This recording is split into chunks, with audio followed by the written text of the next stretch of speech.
नाज़रीन, इस वक्त एक बड़ी खबर हैदराबाद से आई है असदुद्दीन ओवैसी साहब को लेकर। तो मैंने सोचा कि अपने नाज़रीन की नज़र करता चलूं।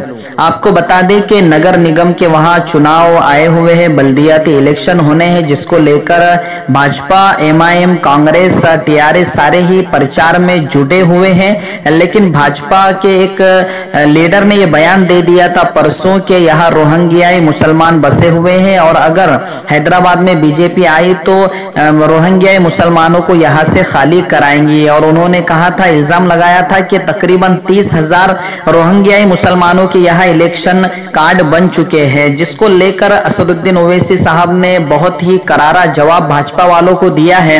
उन्होंने पहले तो यही कहा है कि अगर 30,000 इलेक्शन कार्ड रोहिंग्याई मुसलमानों के बन चुके हैं तो क्या अमित शाह क्या कर रहे हैं। इसी तरह दूसरी बात ये भी सवाल पैदा होता है कि एनआईए, इसी तरह सीबीआई सबको चौकन्ना हो जाना चाहिए कि बाहर के ममालिक के लोग यहाँ आकर इलेक्शन कार्ड भी बना रहे हैं।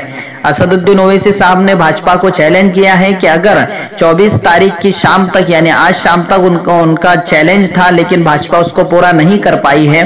असदुद्दीन ओवैसी साहब ने कहा था कि अगर आज शाम तक यानी 24 नवंबर की शाम तक 1000 ऐसे लोगों के नाम मेरे सामने पेश कर दिए जाए जो रोहिंग्या से ताल्लुक रखते हैं तो मैं देखूंगा वो लिस्ट और मैं देखना चाहता हूं। लेकिन भाजपा वालों ने अब तक वो नाम की लिस्ट असदुद्दीन ओवैसी साहब को नहीं दिया है। असद ओवैसी साहब ने कहा था कि ये सिर्फ नफरत की सियासत करना जानते हैं, इन्हें मोहब्बत का दर्स देना नहीं आता है। नाज़रीन, एक कमेंट जरूर कीजिएगा इस पर और दिलचस्प कमेंट कीजिएगा।